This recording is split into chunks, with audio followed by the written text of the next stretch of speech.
Proses pembangunan dua gedung baru RSUD Dr. Sudomo Trenggalek hampir selesai dan bisa dibayar tanpa perda khusus. Pembahasan ranperda tahun jamak usulan Bupati terancam mubazir. Pasalnya, saat bangunan sudah hampir selesai, ranperda tersebut justru masih menjadi pembahasan di tingkat Pansus DPRD.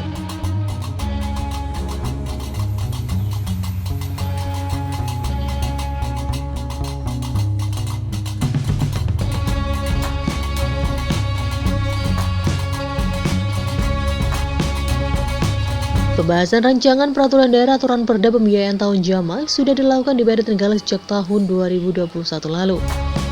Pembahasan ranperda ini dilakukan atas usulan Bupati terkait adanya proses pembangunan dua gedung baru RSUD Dr. Sudomo yang dibiayai menggunakan dana hasil pinjaman daerah melalui Program Pemulihan Ekonomi Nasional atau PEN. Proses pembangunan gedung baru RSUD itu dilakukan sejak akhir tahun 2021 lalu dan bisa diselesaikan pada bulan Maret 2022 ini.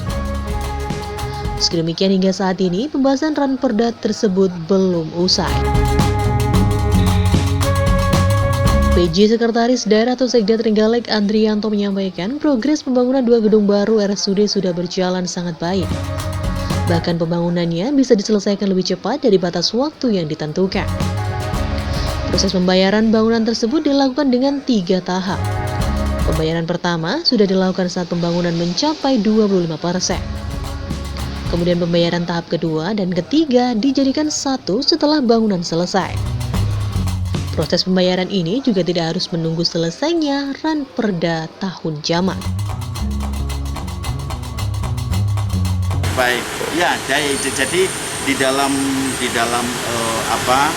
MOU kita dengan pelaksana itu kan ada 3 termin sebenarnya, tapi termin kedua sama 3 kita jadikan satu dan diizinkan oleh BPK sehingga nanti kita akan berikan 2 termin. Termin 1 sudah kita berikan, kemudian termin kedua, dan ini memang tidak perlu menunggu karena sifatnya adalah program strategis.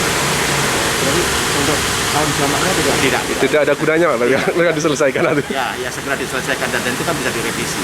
Dan kita paham bahwa sebenarnya alhamdulillah RSUD Dr. Sudomo dia BRUD dan PAD-nya cukup bagus dan nanti kita arahkan untuk ke sana. Jadi prinsipnya bahwa dari hasil pembangunan itu harus segera kita operasional untuk makmuran rakyat.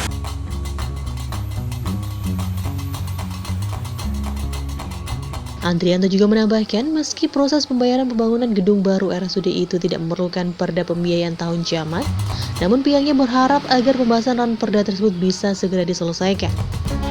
Menurutnya, jika diperlukan, ranperda pembiayaan tahun jamak tersebut juga bisa direvisi.